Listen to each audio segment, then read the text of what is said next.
Hello, everybody, and welcome back to the Mad Monks podcast. My name is Chris, I'm Aaron.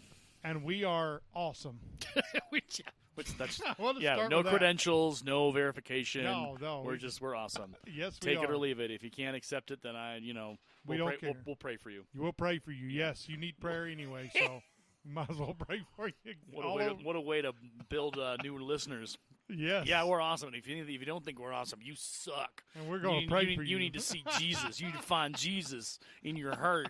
Sounds like an altar call. It's a really rough altar call in front of a congregation that really didn't need it. Was just someone in the congregation upset the pastor during the week, so he's just mad. Like, y'all need Jesus. We're gonna do an altar call today. All y'all need Jesus. All y'all need Jesus. Today, this week, I have seen and heard things in this congregation and community that would make the devil turn to cold ice. I'm telling you now, people I'm preaching to now, you need Jesus, and That's I'm right. here to bring him to you. So yeah, that's not the church we operate here, though. No, it isn't. It would be- that's not our church. No. No, God, no. So we're going to open up with what do you like about Christmas? Aaron, I'm going to let you start this one off. Well, I think if we don't mention the Jesus part of Christmas on this Something podcast, wrong. we've failed in our Yeah. mission. We would lose the monk title. We'd just be mad. We'd be mad. We're mad. We're mad So, anyway. So Christmas.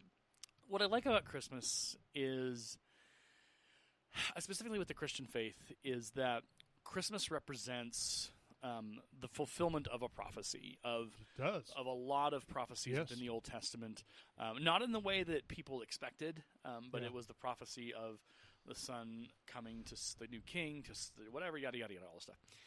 The power of Christmas, though, and I'm going to try and navigate this with as much just off the top of my head, Yep.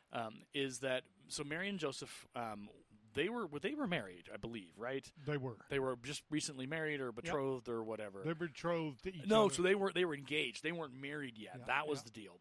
Good Lord. Oh, Okay. yeah, that's right. So there was that Oh, that my dynamic. goodness. So they weren't yet married. They were betrothed, Mm-hmm. and then Mary gets pregnant. Yep. And at the time, it would have been a scandal if Rock that- throwing. and- Right. Well, first of all, they're not married, so clearly Joseph has had relationships with Mary, Yep. and now we've got a pregnant Mary. So they've violated the betrothal. Yep. They've not stayed true law. for me. Yeah, they've There's a lot of things that have gone wrong here. Yep. And there's a lot of things that could have gone wrong. Joseph could have been like, "I'm out, bye." Like, this is not worth it. I don't want to do this. Yep. Thankfully, he didn't. Thankfully, I think the Lord appeared to him in a dream, and like all Angel did, all yep. these things happened. But that was insulated to Mary and Joseph. Mm-hmm. Nobody out. I mean, I think we talk about Elizabeth and other family yeah. members Yeah. knew. Yep. But nobody else in the community knew about what Mary and Joseph, the truth. They just Yeah. saw that they were pregnant, and I'm sure True. there was rumors spread and all this stuff. Yep. And so we have to. This is going to probably take longer, but here we go. So Let's go. in both lines, on Mary's side and Joseph's side, Yep. the prophecy requires that the Son, come from the line of David. It's true. So primarily, you would look to Joseph's side, and Yeah. Joseph's side does have the line of David. It's It there. does. Yep. But at some point, so that's there. But what I love about the story is that there is also a line of David on Mary's side. Which is kind of cool. It's kind of cool because no matter what happens, Jesus is coming from the line of David, As In- prophesied. as prophesied. Yep. Now, on both sides, on Mary's side and on Joseph's side, there are tawdry connections. There are tawdry Yeah. stories with the various people that came through. Yep. And yet, despite those failings in those family relations and those ancestors, God still uses those two people Yep. to redeem their families and to redeem those failings and those sins and all those things, which Christ will soon die on. In 33 years, Christ is going to the cross to die for those sins anyway. But that birth unites that and checks the box of descendant of David. The other thing it does is Joseph, he adopts Christ. He adopts Christ into his family. It's kind of cool, isn't Christ, it? well, and so because Christ wasn't biologically Joseph's son. He wasn't. That, like Mary and Joseph were, they had not consummated their marriage, and so you think about that and you go, well, again, Joseph, he was convinced by God to stick with Mary and all that. He was, yep. But you have to imagine, and we're not going to dive into the conspiracy theories of, Jesus's other brothers or sisters or who it's not my gig. I'm sure that there's stuff that we could dig into and research, but we ain't got time for that. Nope. Maybe later. But the reality of it is that Jesus was not Joseph's biological son. True. So Joseph had a choice. Joseph could have accepted the birth, but then True. been like, okay, I'm not going to treat him like my son. I'm not, Yep. whatever. But what matters here is Joseph did. He Yep. adopted Jesus into his family. Yep. And he adopted him into his whatever. The cool reverse of that is that we are adopted into Christ's family. So it's Yep. a two-way street almost. Yep. Joseph's adoption of Christ into his world. What are you doing, dog? Yeah, you I keep telling him to go to his bed. Frodo. He was Go to your bed. he was mouthing off at me when I was trying to come in the house. Oh yeah, he's a weirdo. Yep. Well, both He's of a them little were. elfin weirdo. Elfin weirdo, but Jesus loves elfin weirdos too. He does. To get us back on topic, so the adoption of Christ mirrors our adoption into His kingdom. It does. 33 years later, He will die on that cross. Jew, Gentile, no matter who you are, Everybody. you're in. Yep. You're welcomed in. Before, it was the Israelites. They were the God's chosen people. That's right. They Yep. were whatever. Yep. And there were Gentiles, which is us. It's us. Anyone outside of the Jewish community or the Israelites. Yep. We should phrase this correctly. The Israelites at the time. Yep. But what Jesus does is He comes in and He says, okay, I've got a new game. My prophecy's coming down. Y'all are in. Everyone's in play. And so when He lands and begins His ministry, He Yep. speaks to Jews and Gentiles. He speaks to everyone, Samaritans. Everyone gets a chance to take part. Yep. And so the adoption that Joseph does for Jesus at His birth is then paid off when Jesus adopts us into His family with His death. It's true. And so there's this Interesting. There's a lot more to it. And I could pull my notes out, but we're just doing this by the seat of our pants. Off the dome. Yeah. Off Sure. the dome and Chris's home. There's another podcast for you. Yeah, it is. Let's go. But it's that's almost kind of the sweetness of the Christian faith. It is. And Yep. it is also a major play. So I had a pastor, Nathan Hoag, who is doing. He's a pastor out in Inglewood now, but he was our young adult pastor many years ago at Yep. Cherry Hills Community Church, and he is a big proponent of adoption and fostering, and he has leaned in heavily into that into his family. I agree with and he's him. done a lot of that. But his point while he was doing that, he said, "Look, Christ adopted us into His family. Joseph adopted Christ into his. Mm-hmm. The message of Christ's birth and death is one of adoption, is one of helping those who need a home, who need a family, and who need to feel that familial love and that acceptance and that whatever you want to call it. So that is the other layer of what we talk about when we talk about Christ and the adoption and all that, is Yep. It isn't just like, oh, cool, Christ adopted us and Joseph adopted him. It's like, okay, when we talk about any element of Christ's mission as Yep. when He was on earth and his ministry, we also have to realize that it wasn't just those 3 years that He had where He was doing ministry before He died. It was His birth was an example to us.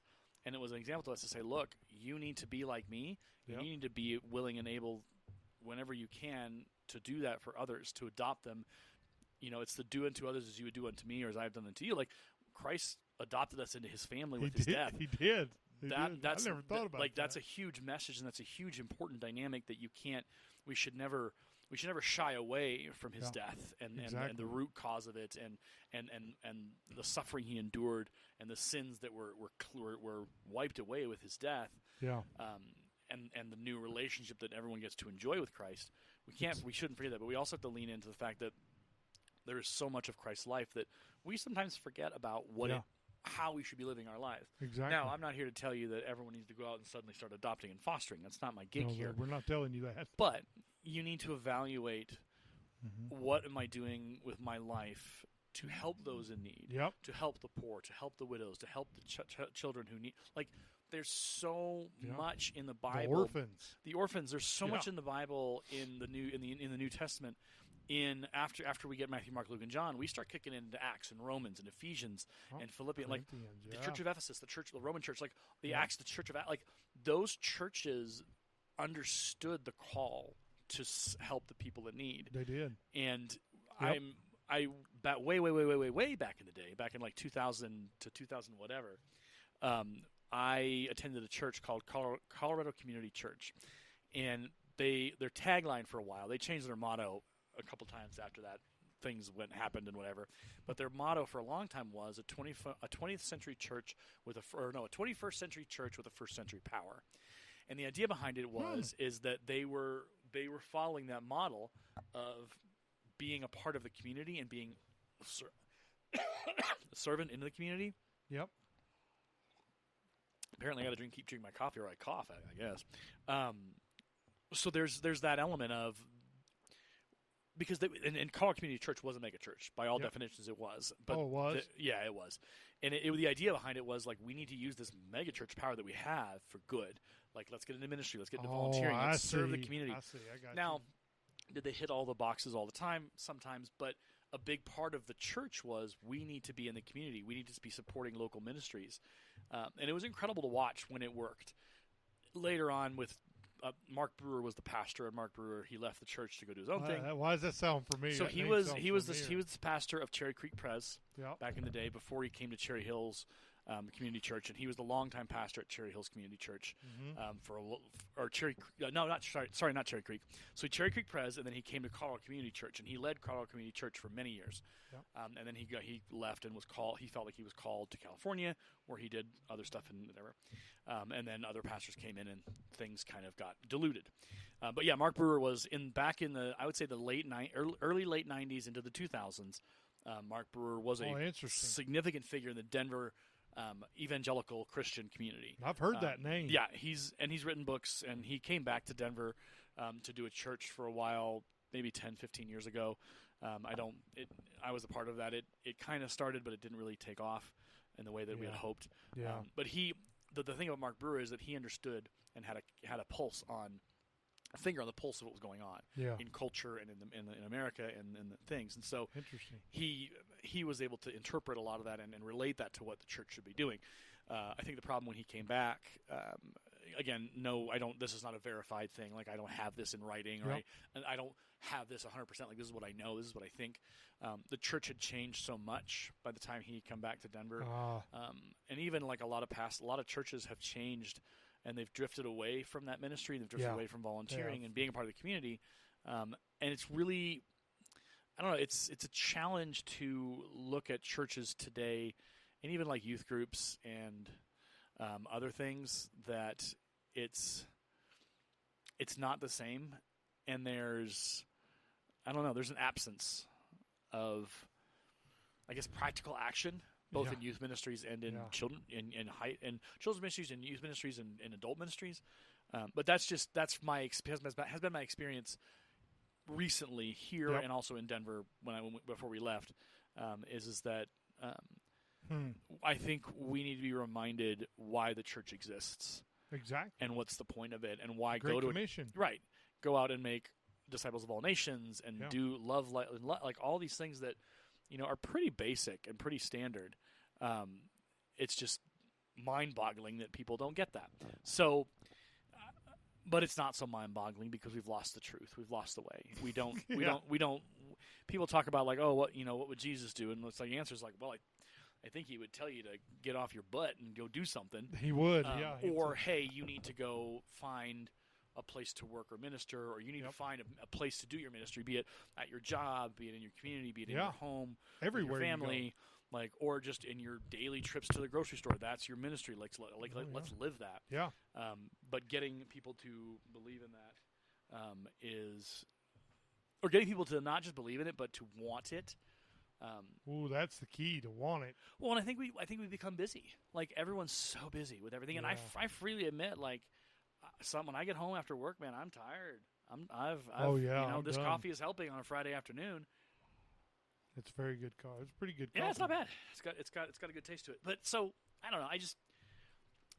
I don't want to say that there's so much wrong with the church that it can't be fixed. And when I say church, I mean big church, like big C. Yeah.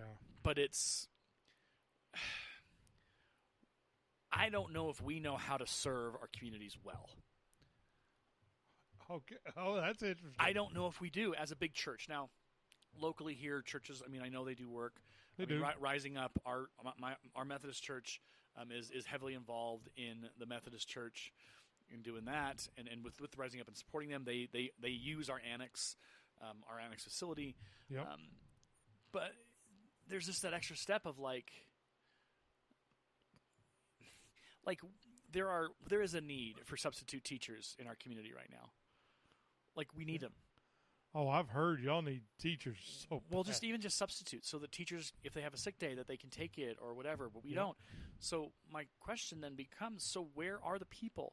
I guarantee you there are enough churches in this community, if they put a call out and say, hey, y'all, the school district needs teachers. You can't talk about your Christ. You can't talk about your Jesus, but you can go in, take a lesson plan, and you can do the work, and they'll train you, and we'll support you through our church, and we'll help you become a better teacher. Like you can become a better substitute, but let's get in our community, and let's make this happen.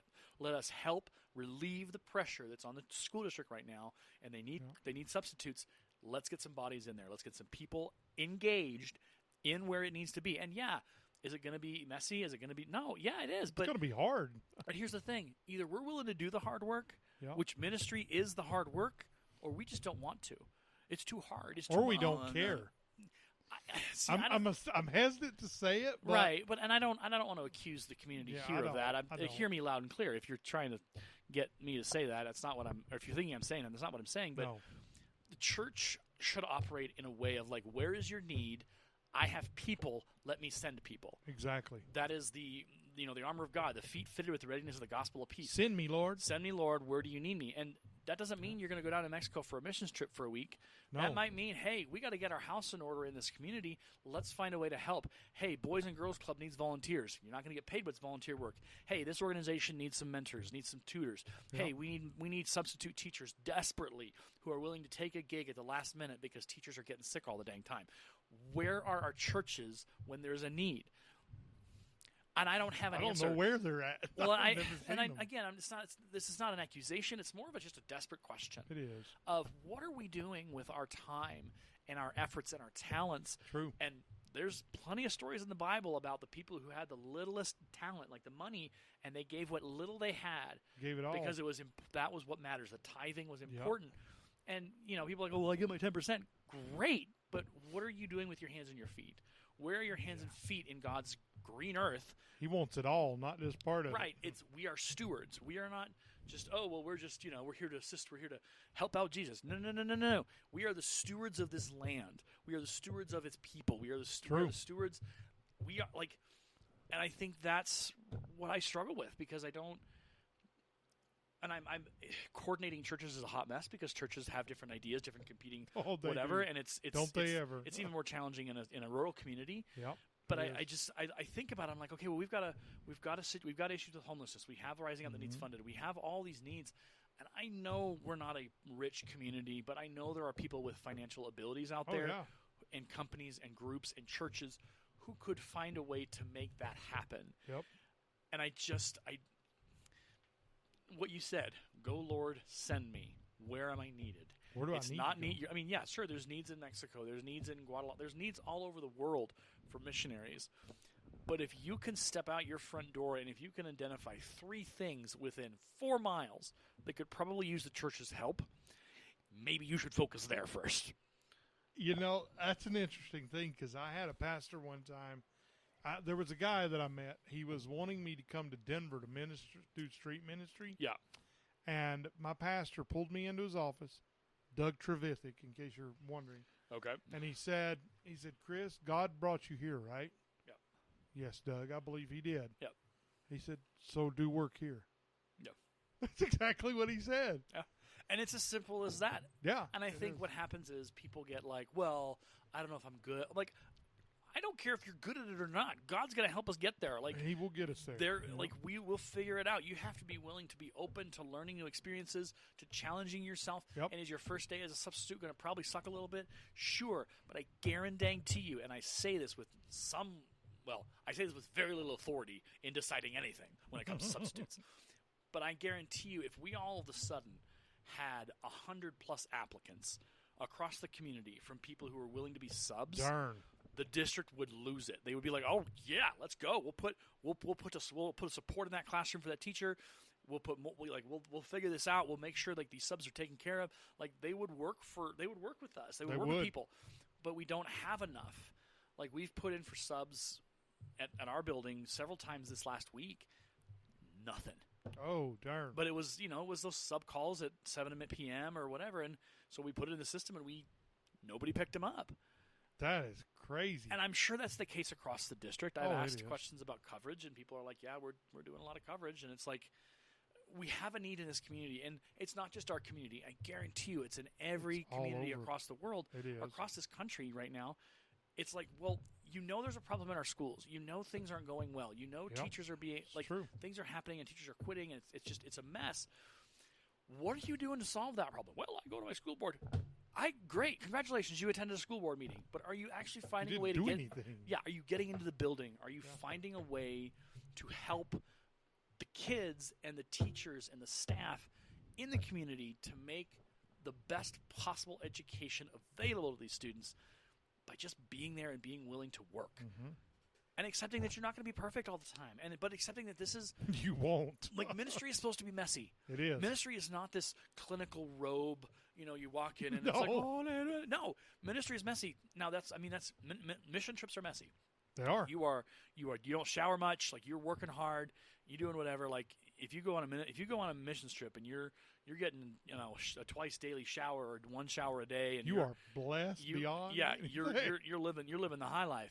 Yeah. But the point of it is that ministry and by proxy Christianity isn't clean. It's messy, and I think that's the part that irritates me. People are so focused on having everything so clean and easy. Easy is the wrong pretty. word. It's pretty, and it's Pretty. and it's oh, it works. Like this does this. This is my ministry. I've checked the box. Yeah. Your ministry is year round. Your call by Christ doesn't count minutes. It doesn't count hours. It doesn't count. It doesn't. You don't fill out a timesheet with the Lord, and He says, "Okay, you're getting into heaven now because you made your quarterly quota You of got your your volunteering. time in. You got your Yeah. time in." That's called Mormonism, and that's not how that works. That's not how any of this works. No. Faith by works is a mistake. Faith by works is an illusion, and faith by works is a lie. Faith by love and by action and by living the life of Christ in sacrifice and in servanthood, that's where the power of Christianity is. That's where the power of your heart being moved and your heart being shaken up and your head getting kind of kicked around a little bit by God and going, whoa, what am I? And it I've been moves you missing out. into action. It does, and That's the key. Yeah. that's the thing I think we've got and I say Big C Church nationwide. That's what it feels like. Now, I'm sure there are people are probably typing in emails and saying there are churches out there that are doing the right thing, and that's great, good, great, grand. There are some. Yeah. But overall, right now, there's a lot of stuff that we're not doing well, and it just there's a lot that our churches should be doing. We're losing kids, we're losing the youth, we're losing the adults. People are leaving the church, and by proxy or by extension, then they are then drifting away from their moral center. They're then drifting away from community because, and then they're depressed or they're sad. And again, I'm not making a blatant statement that if you're depressed or sad, the church will fix you. That's not the game church here. doesn't do that. That church helps you cope and helps you find Christ through prayer and community. Anyway, but the natural swing of the numbers. Again, this is a very rough scientific conversation, so forgive me. That's not gonna be a lot of sciencey here, but I feel this is an I feel statement. I feel like there is a direct connection between the mass kind of exile from churches of people and of young adults and children and teens and adults. There's a direct connection to where we are as a country, both mentally, emotionally, psychologically, I would agree and with that. spiritually, and all those things. I would agree with that. I think that there's a direct connection because we know what good functional churches like. I've been a part of several. I have too. And I know what a healthy church looks like. Yep. And I know what a church that is focused on its members and its community and is running is running on all cylinders. Yep. I know what that church looks like. I was a part of one. I know. Yeah. I know too. I mean, it was I know what an effective adults ministry looks like. Yep. I know what an effective children's ministry looks like. Yep. I interned with one of the best. I know what a good functional youth group looks like. Yep. I know what discipleship looks like. I know how it benefits both adults, Yep. teens, youth, and kids. I know that it can be done. But in this day and age, in 2023, with these phones and with everything, Jeez. we're not willing to sit down and actually do that work because it's just more like, oh, it's school, it's more schoolwork. It's like, yeah, guess what? That's the deal. You got to do the work on your heart so you can get yourself ready and knowledgeable and ready to rock and roll. So when you get out into the mission field, you get out into the world, you know how to handle your business. You know how to handle your love. You know how to handle your Jesus. If you don't know how to handle your Jesus, you need to get back on the bench and get back with the coach and do some more like remedial You learning. need some more work. Because if you're going to go out on that field and you're going to, and get an interception on a pass, like what? That's unacceptable. Yeah. Our faith should be strong enough that we're more of a like John Elway in the 2 Super Bowls he won back to back versus, a Russell Wilson who's. He's doing okay. They've had a comeback, but they've had some flops, and I'd rather. We should shine. Yeah, you should. Yeah, you. And again, God love them. I don't like them as a team, but the Patriots of old, they've been doing some terrible playing recently. But you want to be like the Patriots of old, where it's like you know what they're doing, you know what they're in business for. Yep. You're showing up. You better be ready for them because they come to win. Yep. They come to play. They don't come to just test out and try. They come because come they're to whip some rear end. They're coming in a clean house, Yep. and you as a team better be ready. And it's the same thing with the Christian faith, which is weird because I often don't like to bring in the battle analogy when it comes to Christian faith. Yep. Like we don't want to go to war like that. That starts a whole issue there. Yep. But we need to be athletes of the heart. Yeah, like our hearts, our prayer time, our beliefs, our knowledge, our understanding of Christ. It needs to be exercised. It needs to be routinely retrained all the time. My parents have been reading through the Bible every year for the last 2 or 3 years. They read through the Bible full year all the way. That's crazy. My dad's been doing it for years. My dad's been doing it for 40, 50 years. He reads the Bible every year, just reads through it, the whole 9 yards. That's and he finds something new all the time. He always has something going on. But my mom has started doing that with him, and she has been like, I have discovered so much about my faith through that. So the long answer to the very short question that you started this podcast out with is you need your faith needs to be worked out. Your faith needs to be in the gym. Your faith shouldn't believe that you can go on stage with the Broadway production of Cats and pull it off. No. You need to know your part. You need to know your lines. You need to know your blocking. You need to know everything. Yep, you do. You need to be the understudy. You need to be researching the stuff in the behind the scenes. You need to know everything about this production. You need to know it all, because once you step on that stage, you don't have there's obviously you're going to mess up and make mistakes, but you need to be ready to shine for Christ. Yep. And if you get out there and the first thing out of your mouth is, and the people just go, what the hell? What's going on What's he talking about? What's he doing? Versus you start with the symphony and the music and the lights hit and you're hitting those high notes and, man, people are going, look at that. That's amazing. Ooh, what's he got that I don't got? Hey, I got Jesus. Let's talk about that. The power of evangelism through demonstration and modeling and just being like people are gonna know. They're gonna notice something's different. They about used you. to know. Yeah. They used to know, but so it feels, and this again may be hyperbole, so forgive me. It feels like we've lost that drive as a big church, as a nationwide church. Of we need to be working to help save our country. And it's not like this is nowhere near the level of some Christian nationalists who are like, we need to fight back and go to war, and we need to bring Christ back into the government. No, I don't believe that. I think that's wrong, and those people need to take a long walk out into the desert and really, really think about what they said. Because bad llama, get a spray bottle and squirt them. Because the idea behind Christian nationalism is well, we just need to go back to having we need to be a theocracy. We need to make our government a theocracy and all this But stuff.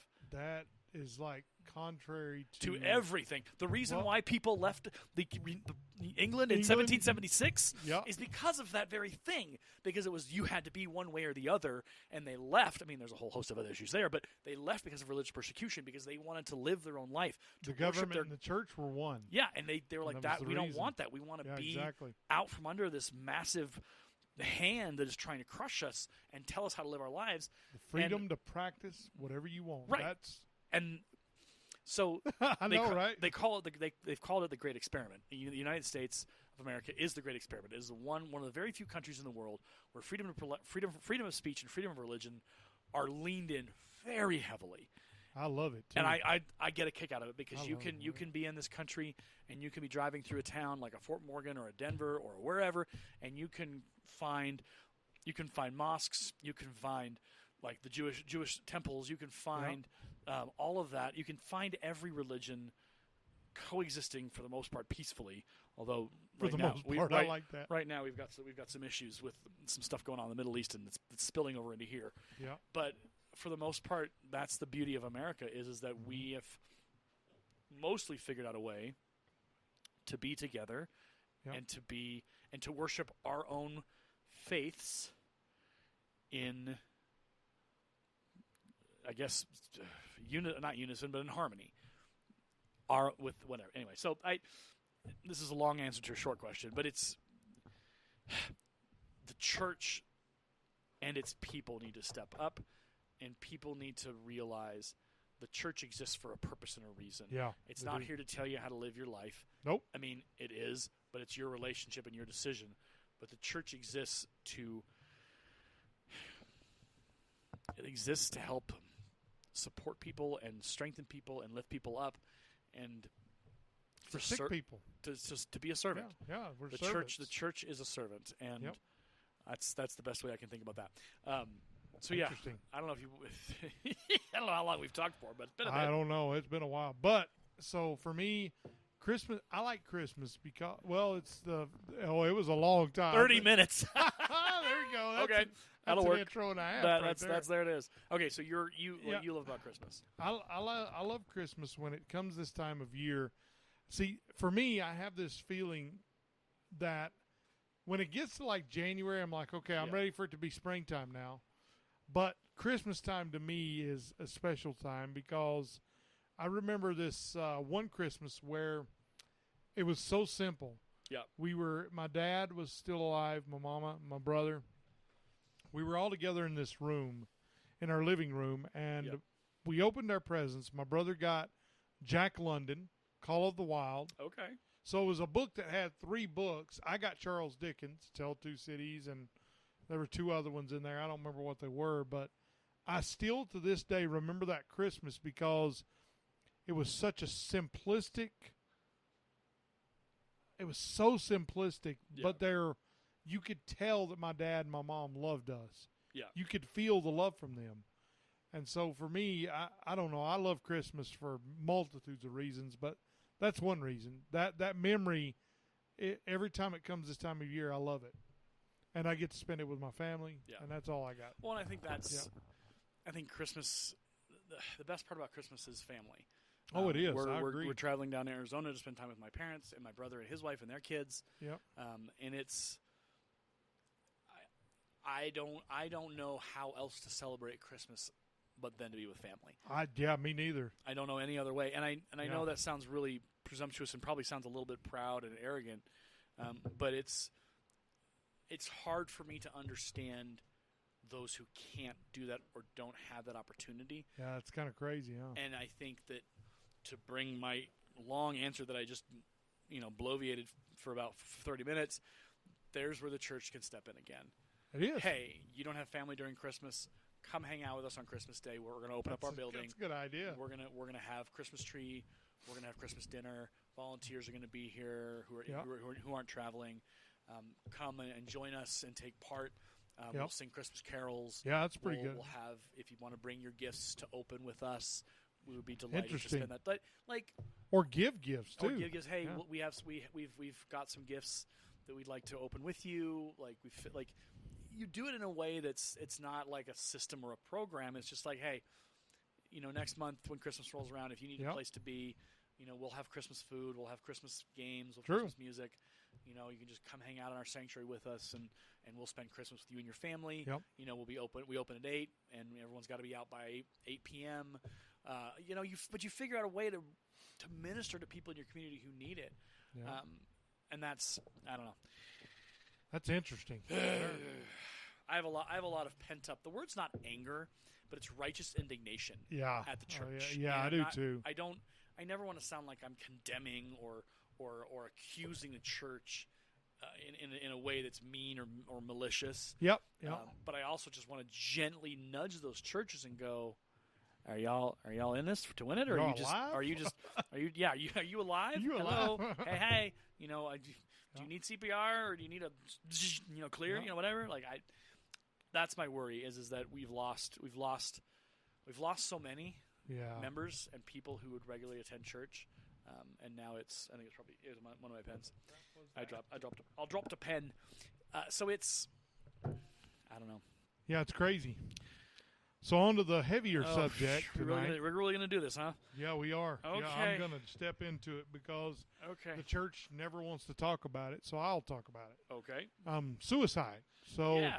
Fair warning, whatever's coming. Disclaimer. I have no idea what's coming, so viewer discretion advised. Just be aware of what you're walking into. Yeah. However, I will say when we talk about suicide in our high school program, there's a lot of misconceptions about suicide and talking about it. Yep. And the misconception is, well, if you talk about it, someone's more likely to commit it.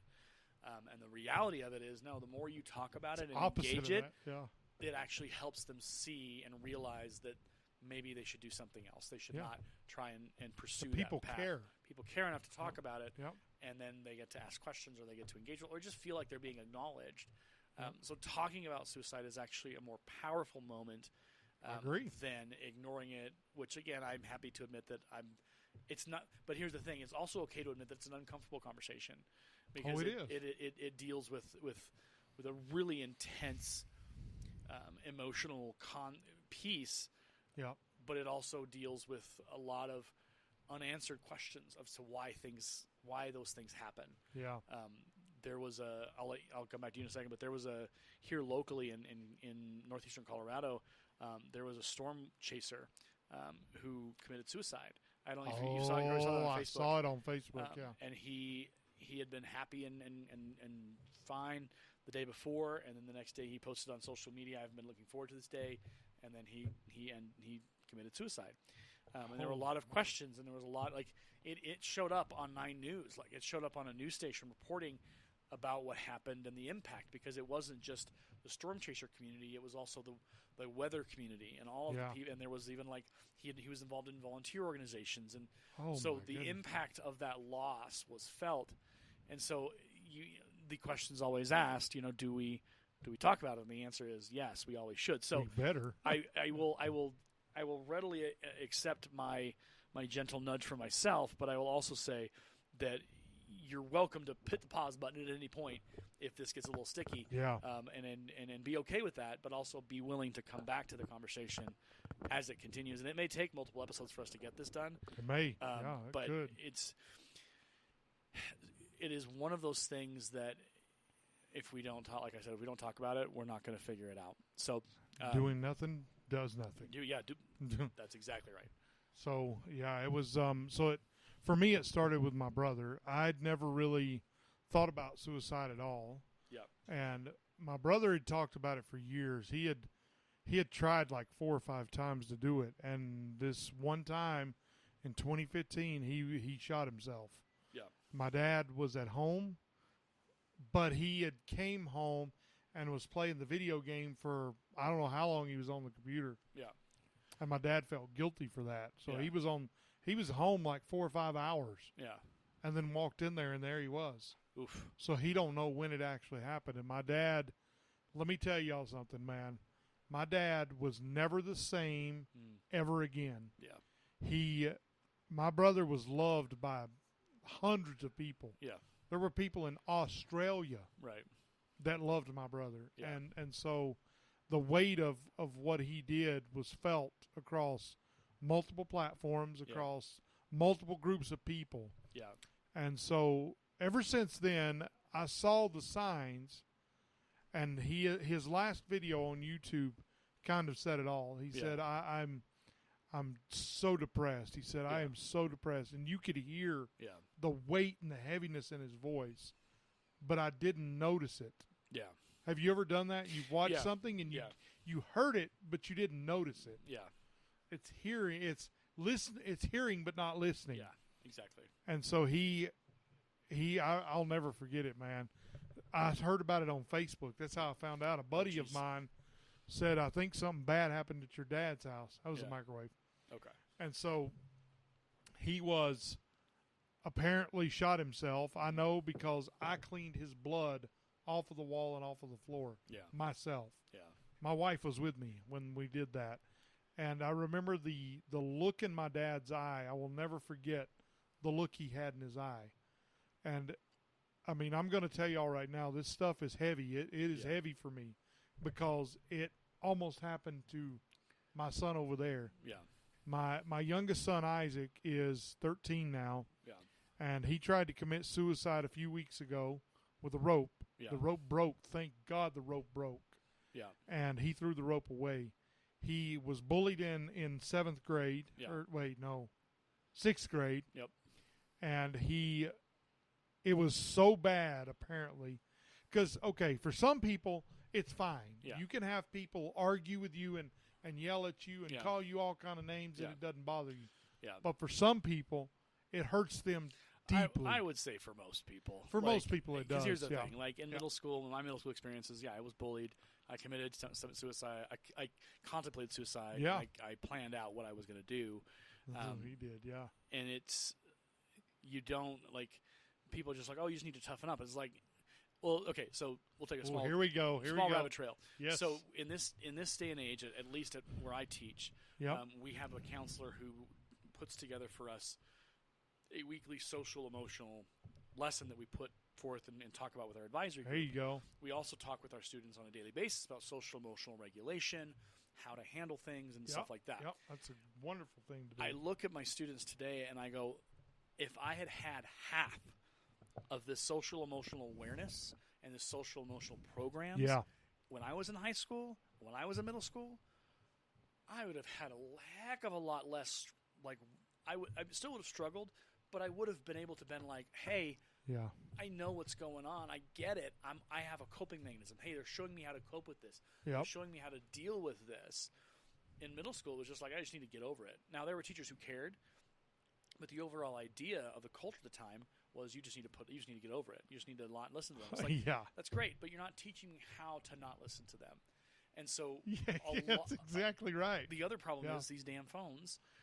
Is they're horrible. They had to add an additional layer of social emotional struggle. They do. Because not only are kids getting bullied in buildings and schools and hallways and classrooms, they're also getting bullied here through Snapchat, through TikTok, through all the things. Goodness. And it is a leading cause of depression, anxiety, and stress. It is, I would agree. And the leading cause of death among teenagers right now, suicide.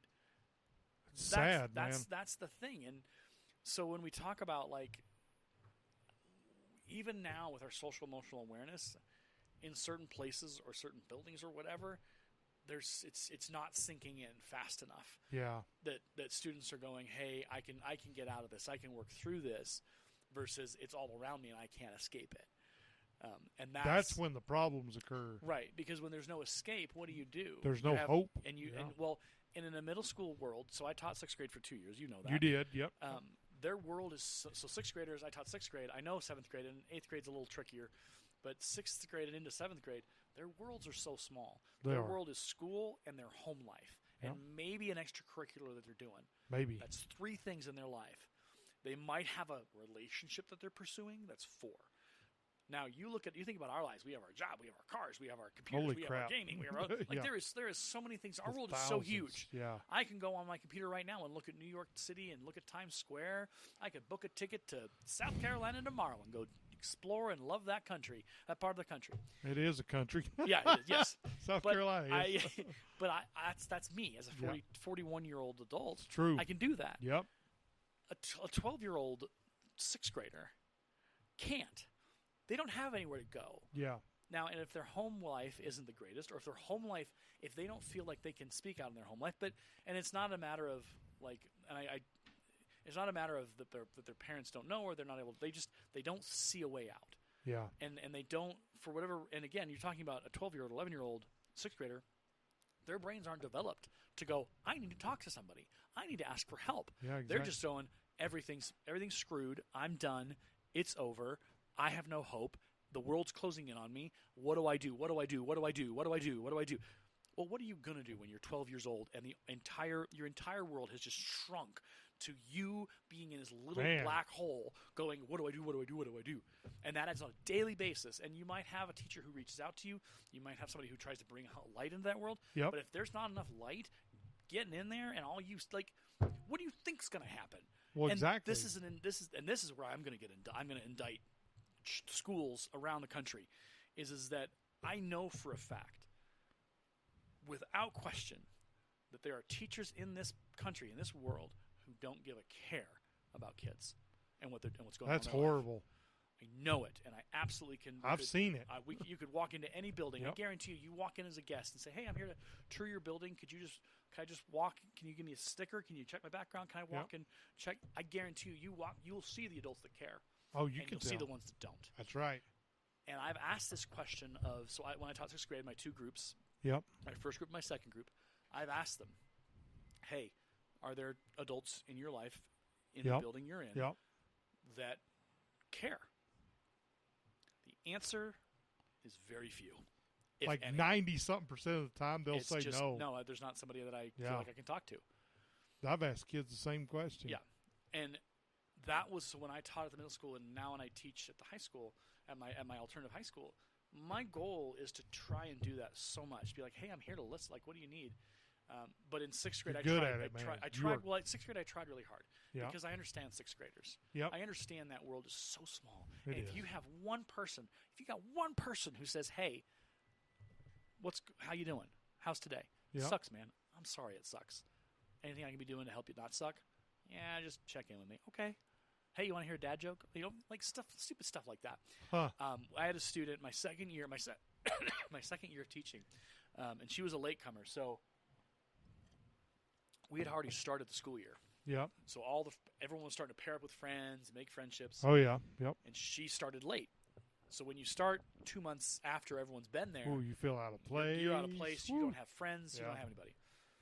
We'll call her Alexandra. We won't use her real name. She doesn't. Okay. She's not in the district anymore. She's somewhere else. She transferred and her parents moved. Yep. We'll call her Alexandra. But I saw in her just that desolate, like, sadness of not having people. Yeah. And even the friends that she made, they were shaky. Oh. Because sixth grade friends are shaky. They're the flavor of the week. And even seventh grade friends will do this to you. They'll dump you. And I'll tell you right now, I have a student I know. We'll call her Jacqueline. It's not her real name at all, but she's at the high school. Yeah. And I asked her about her friendship situation. She's a freshman. She said, "Yeah, it's been rough this year." I said, "Well, what happened?" "Well, I had friends that I've known since I was like 5 years old. Holy we were best moly. friends since then." She said, "All of a sudden, out of nowhere, they just stopped hanging out with me, stopped talking to me. Darn. They went with a bunch of other friends that we had made and cut me out." And I said, "What?" She's like, "Yeah." Why would they do that though? So this is the other element. We talk about middle school as kind of like, hey, you're figuring out who you are. You're trying out different identities. Yeah, you're true. trying out different personality traits. Yep. You're dressing in a certain way, and you're trying to figure out who you are. So the middle school years is where you it's a mad scientist laboratory of development. It's a laboratory. It mad is. scientist, like Frankenstein is in the Yeah, house. it is. In the best way possible. Yeah. So they get through middle school, and they figure out sort of who they are. High school is where they really start to figure that out. Oh, they do. Yeah. And it's like, okay, I'm going to start to lock in some things.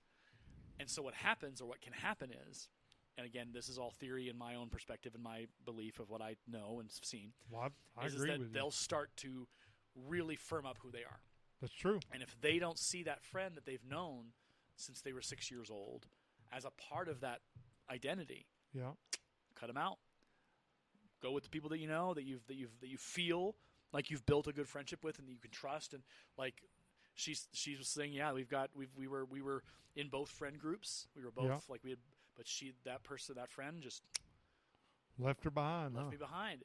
Darn. And it was she was like, yeah, it was hard. It was rough. I was sad. I didn't know why. Yeah. Well, I didn't know how to ask why. And she eventually like were coupled up with some other friends, like one or two other friends. Like her friend group is smaller now. Yeah. But which is a good thing, I think. Yeah, and it's hard when you're a freshman because you want to have a big social group. You do. You want to be a part of a thriving community.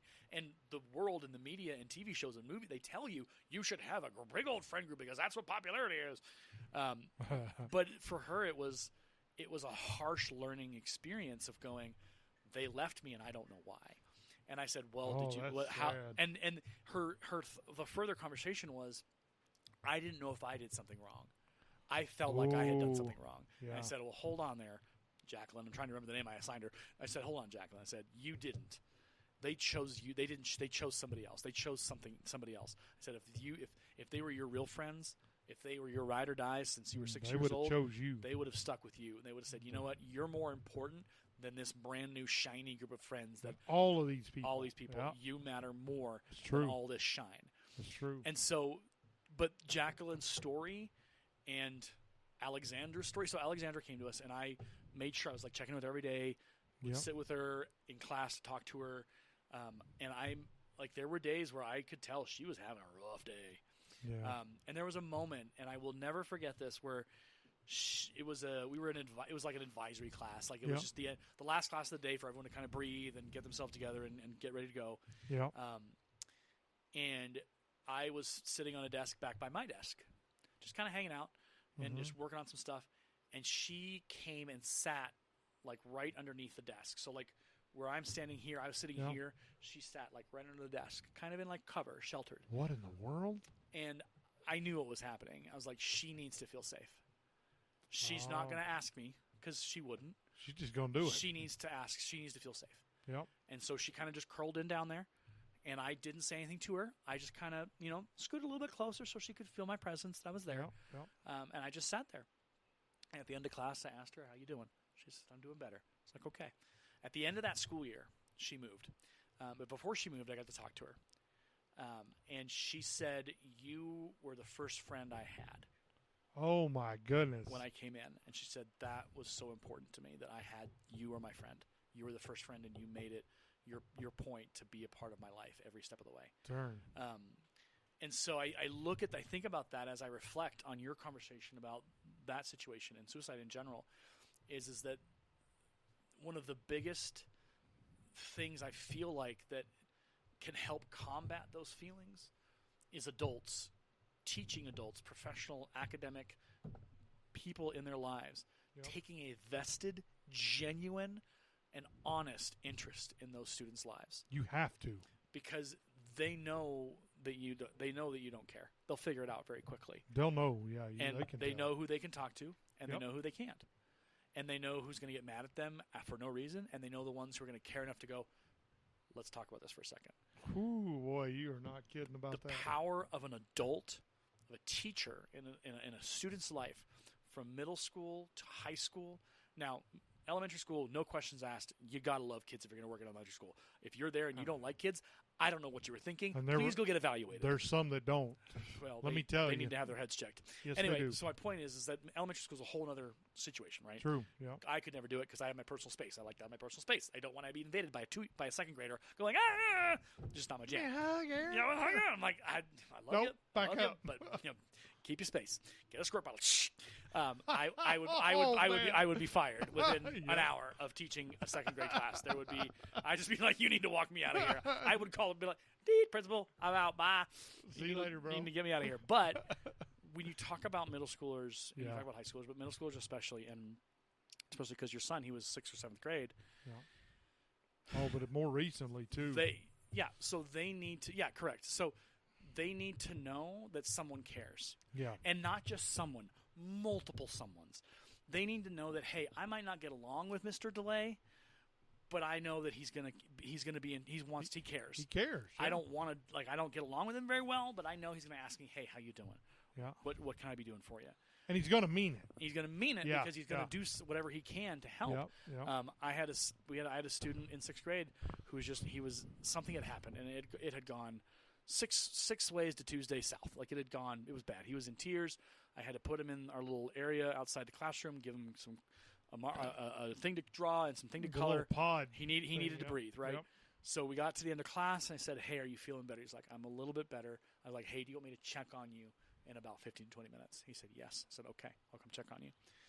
And I made sure that I went and talked to him 15 minutes later. I said, hey, Like how you we feeling? said, yeah. He's like, I'm doing a little better. I was like, okay, you got this. I know you can do this. It's going to be all right. I believe in you, and I know you got this. You can. And I believed that. It wasn't just me telling him that to make him feel better. Yeah. Like that's a terrible thing to do. But I meant it. I was like, I believe in this kid. We'll call him John. I believed in John. I believed absolutely that this kid could pull it off and could get through the day, because what he was dealing with was severe, but it wasn't impossible.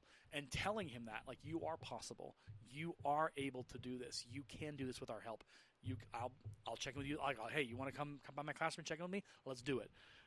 That's the power of a concerned and caring adult in a child's life. So important, man. And I feel, because I don't have scientific studies to back me up, because I'm either too lazy or too tired to look it up right now. We're both too tired for But that. the difference that an adult can make in a child's life, an adult who is a teacher or a TA or a volunteer or whatever, to speak truth into that kid's life, there's so much power in that. And I feel like it can be a significant prevention or a significant course correction for a kid who's contemplating suicide. Because if you know that Mr. DeLay wants to see you on Tuesday back in class at 7:45 in the morning, you're less likely to go, man, my world is all black. I've got nothing left. I'm done. It's like, wait, no, I know I'm going to see Mr. DeLay on Tuesday.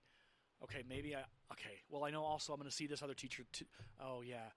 Well, they told me I could text them on their Google Voice number. Well, maybe I could text. Like, there are options. There are ways. That's interesting. So I again, this is not scientific. It's not like I know this for sure, but it would work though. I know it'll work. if a student knows that someone cares enough about them, Yep. and it doesn't happen overnight. It doesn't happen. It takes time. It takes. does. But if you start your school year as a teacher with a kid and go, hey, let's rock, and you say to them, hey, I'm here for you. Whatever you need, I'm here to back you up. If you can, if a teacher does that, if enough teachers do it, and and this is going to sound, I don't know if you've ever heard the song by Arlo Guthrie, the Thanksgiving song. What is it called? Oh no, it's in my head and now it's gone. Alice's Restaurant. Okay, it's worth a listen. It's a little touchy later on in the song. It's like an 8-minute long song. But every Thanksgiving I listen to it because it's funny. But there's a point in the song where he starts talking about, like, well, if everyone started singing this song, it'd be a movement, and then people would get freaked out. Da, da, da, da. I tell that story because if every single teacher in every single building, in every single school, in every single part of this country started their year off going, you've got this, I've got you, we can get through this. It's not impossible, and we'll get through it together. Let's make this year awesome. And every day reminded kids, you are awesome, you are possible, you've got this. If you need backup, I'm here. I'm ready to sub in. Whatever you need, let's go.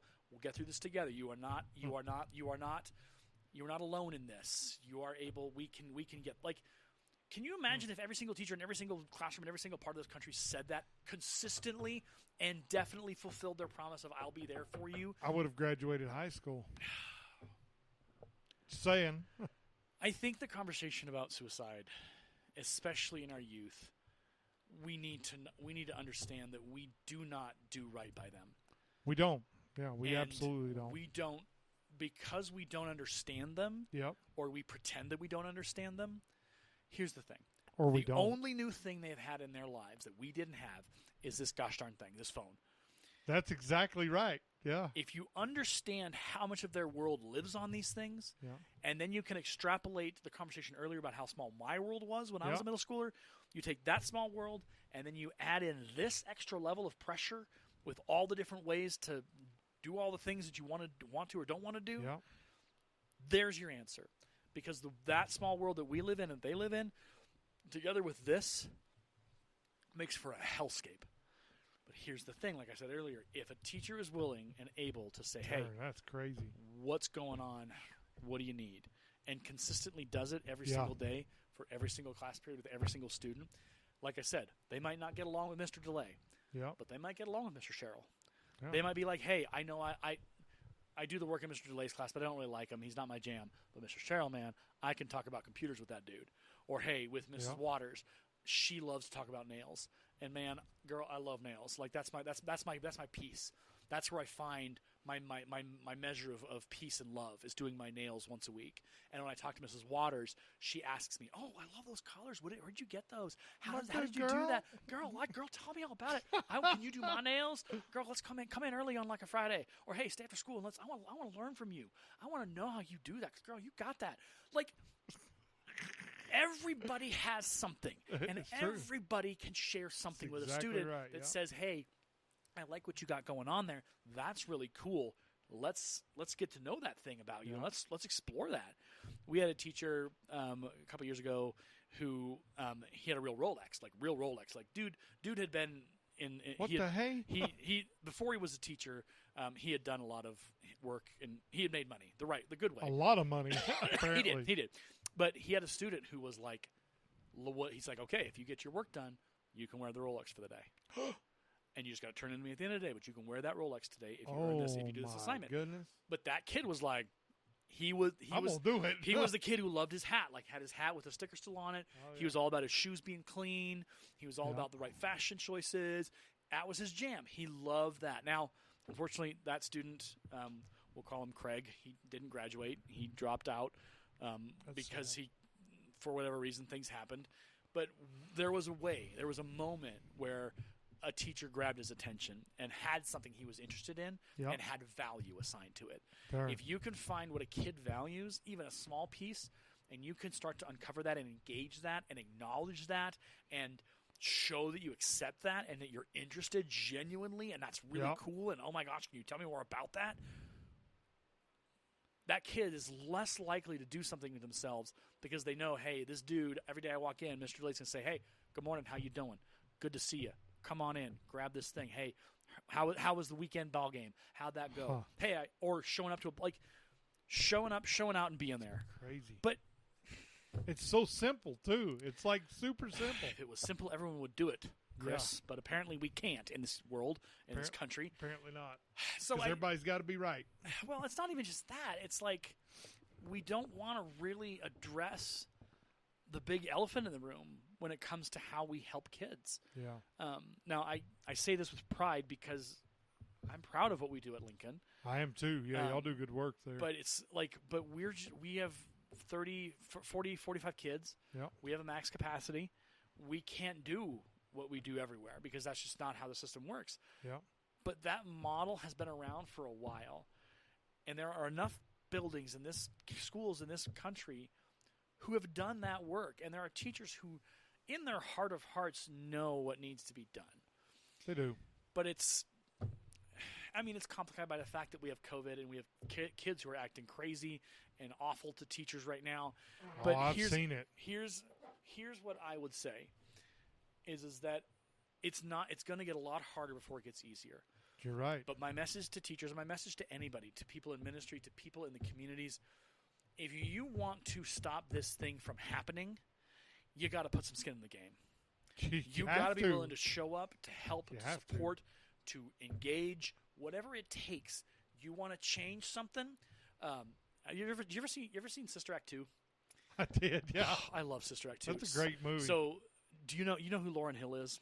I do. She is an amazing, incredible singer. Oh my gosh, that was her first starring role and where she really took off. Her album, The Miseducation of Lauryn Hill, is goodness. Is every it's a masterpiece. Song on that album is just legit. I play it the full album once a week at minimum because it's just the sound of her voice. It's a masterpiece, and it is just in the lyrics, and it's it'll punch you and it'll keep punching you. She's point an is incredible songwriter. Yeah. She's had her history.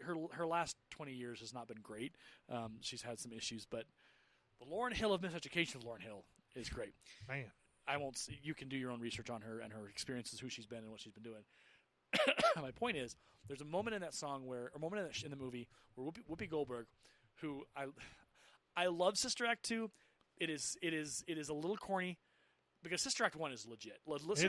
Sister Act 1 is a fantastic movie with a fantastic message. Sister Act 2, a little goofy. I don't care. I still love it. I think it should have won an Academy Award. I know that's hyperbole. I don't care. So there's a moment where Whoopi Goldberg looks at Lauryn Hill and the students in the room. Yeah. She said, if you want to be somebody, you better wake up and pay attention. And then Lauryn Hill starts singing, if you want to be somebody, you better wake up and pay attention. And it just becomes this whole jam. I love how that song just kicks off, and I love what it does to the students. It wakes them up. The same is true of our students as it is our communities. If you want to be somebody, you better wake up and you better pay attention, because we have a critical issue in our communities with our students and our youth and our young adults, and it isn't getting any better. And it's not getting any better because we're not willing to do the work that needs to be done to get them back where they need to be. Darn. And if you if churches, if community centers, if y'all are out there and you aren't looking at ways to immediately put your hands and feet in the middle of this mess, I don't know why you exist. And that's a bit hyperbole, but I don't care. It's true. It's the reality of it is we know what's wrong. We need to save them. We know what's wrong. We know what's going on. We know they're suffering. We know they're dying. We know they're committing suicide. Like, we know these things. It is not a, oh, well, I think this is happening. No, it's happening right now. And the minute we take I feel like we've taken our eye off the ball game. Yeah. And we're in such confusion that we can't get back on the field, or we can't get back on the court to get back into the game again. Do you think we think the problem is too big?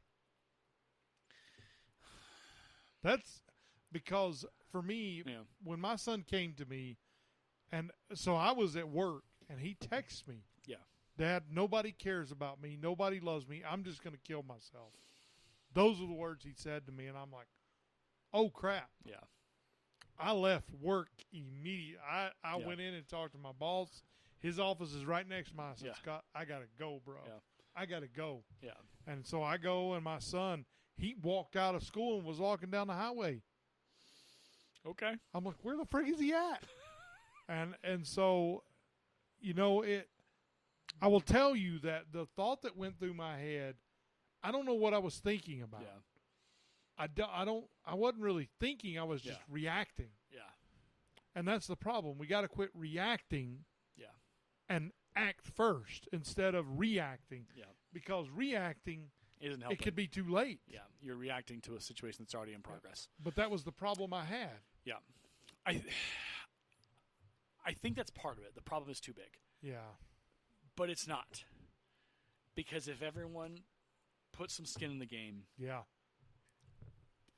we could get our hands around it. We could. Yeah, I agree with you. But we're so focused on fighting over the money, or fighting over the cause, or fighting over whatever. It's like, you know what?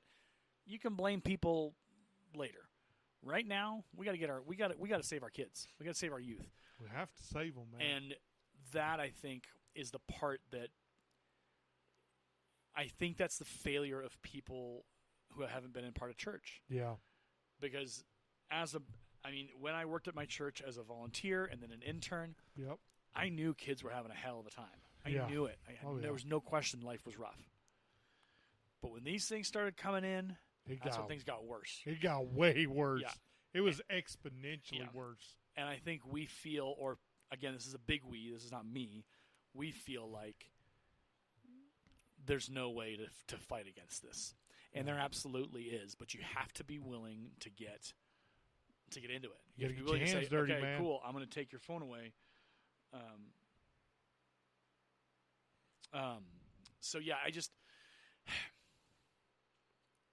it was scary, man. Oh no, it was terrifying. I'm sitting in the conversation you just had. It was terrifying. But man, I don't think your son is an outlier. No. I think he's more of the rule than the exception. Yeah. And there are kids who are in varying places of that journey. And some have gone full speed, and some are on that edge. Yeah. And the more people talk about it, the more conversations come out of this, the more people go, oh, yeah, this is an issue. This is a problem. We need to figure this out. But it needs to be everybody, all or nothing. And it doesn't need to come in the form of a program or a presentation. Because I'm not going to curse on this program, but beepity beep, it's a bunch of beep. Like, the best thing you can do to a kid is show that you care. To acknowledge their existence and accept them for who they are. Yeah. You may not like them. You may not like their lifestyle choices. You may not like that. None of that matters. It don't matter. What matters is the soul inside needs to know that someone cares. That someone acknowledges their existence and cares enough to say, hey, I see you. Let's engage. And let's keep doing this every day until finally I might get a hello out of you. And that will send me over the moon. Because then now I got to work to getting to you actually to say something to me. And that will be a celebration in my corner. But you cannot work with youth and children and students and think that you can just not talk to them and not engage them and just, it'll be – no! Here's what I have found. When you are a Christian, you going to work is not that's not your calling. No. I found this out the hard way. So, like, I would go to work. I'd say, work, it's just work. I'm going to go do my job and come home. It did not work for me. I had to really care about people because my job, it requires that you care a lot. A whole lot. IT people should care a lot. Because we're servants. And so if we're going to be servants, we need to get our heads out of our rear ends and be servants. And so what I want to figure out how to do, the conversation of all this, is my son, when he said he was going to kill himself, it terrified me. I have never been so sleepless and scared in my life. And so, and then when I found out he actually tried it, that just killed me. I'm like, why would my son want to do that? I love him, and he knows I do. Right. But here's the thing. It's not just your love that matters. That's exactly right, It's the world around him That's exactly that right, also matters. And if he doesn't know that other people in his life love him, it doesn't just qualify your love. It doesn't mean your love was wrong. It doesn't mean your love wasn't enough. But it's more complex than that, because I know there are a lot of people who, like, when someone commits suicide, they go, but I thought I loved him enough. I was loving. I was like, yeah, you weren't the problem.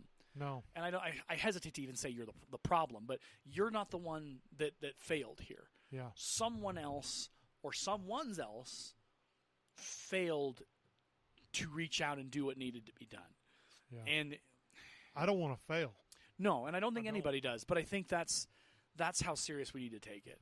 Is that we have people that and you have people you interact with on a daily basis. You don't know what they're going on. You don't know what's carrying, because you may or may not have an intense relationship with them, and you shouldn't have an deep relationship with everybody in your workplace. But you know there are people in your workplace who are having a rough time, and you know it sucks, and they're going through stuff. And the best possible thing you can do is just say, "Hey, glad you're here today. Hey, want to catch lunch?" Say something to him, like, "Hey, how you doing?" Have you ever watched the show Ted Lasso?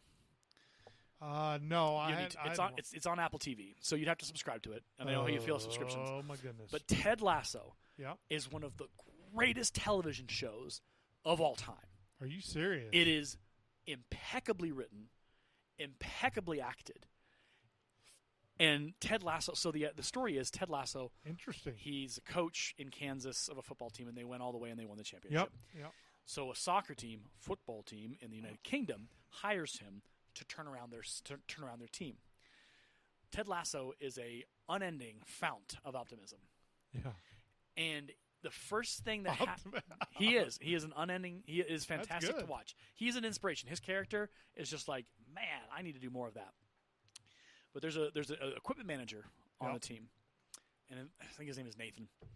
And when Ted Lasso is the title character, comes in and starts taking charge of the team, he's like, "Oh, hey, you're the equipment manager. Nathan, you're the equipment manager." He's like, And Nathan's like, no one's ever asked me my name. No one knows my name. And he goes, well, I'm going to know it now, Nathan. Let's get to work. And throughout that show, I mean, there's some ups and some downs in the characters. It's beautiful. Oh, I But got Nathan- I got to get it now. It's really awesome. Nathan's story Yep. within that is just incredible because he feels seen suddenly. And he has the confidence to suddenly take part in the team and suggest ideas. And they acknowledge his ideas as good. And they're like, hey, you got some cool ideas. Hey, you should. And there's a moment. Oh, that's interesting. There's a moment that comes, and spoiler alert if you're wanting, and it's kind of cool. There comes a moment where he walks in and there's Yep. somebody else who's the equipment manager. He's like, "What's going on? Who are you? What are you doing here?" And Ted Lasso comes in on his phone. He's like, "What's going on, Ted?" He's like, "I don't know. I'm trying to find out. Who's replacing me? I don't know. You're not fired." And then he puts on his phone. You're not fired because you got a contract as a coach. Because he had shown himself darn. to be good. And Ted Lasso and his coaching team was like, this kid knows what he's talking about. We are going to acknowledge his skills. We're gonna try him out a little bit, and we're gonna give him what he needs. We're gonna give him a coaching gig on our team. See that? That moment in Man. that show, I had to play it back a couple times because it's everything that comes with knowing your people, knowing what they need, knowing their potential, Yeah. knowing their capability. And you can extend it to kids, knowing your students, knowing their capabilities, Yeah. knowing what they need, knowing what they want, knowing how to reach them, knowing how to show them something cool, whatever. I had a student who she has a guitar. She has an amp. She didn't have a cord. And so I had an extra guitar cord. And I said, hey, try this out, see if it works. I said, I don't know if it'll work. I knew it worked. But I was just like, yeah, I just found this. Just try it Yeah, out. it's just Yeah, whatever. See it's what in you the get. corner. And she comes back the next day. She's like, thank you. It worked. I said, cool. You can keep it. She's like, really? I'm like, yeah. You need the cord? You got it. In my head, I'm like, I can go buy a cord for $10, $15. But it was like, the point of it was, she was like, yeah, I don't have a, she was just talking about it. I was like, hey, I heard you have a guitar. You have an amp, but you don't have a cord. Yeah, I can't afford it or I can't get it. I was like, no, okay, cool. Didn't say anything else. Found me a cord. And then by the end of the day, I was like, hey, take this home. Like I said, found in the corner.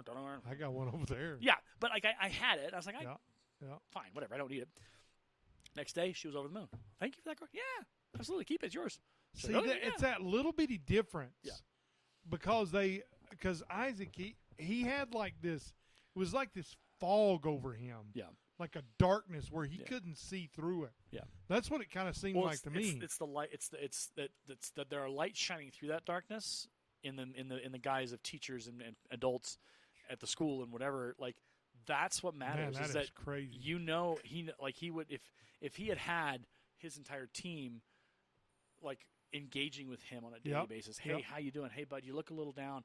Is there something I can do? Hey, you should check out this book. Hey, what are you looking like?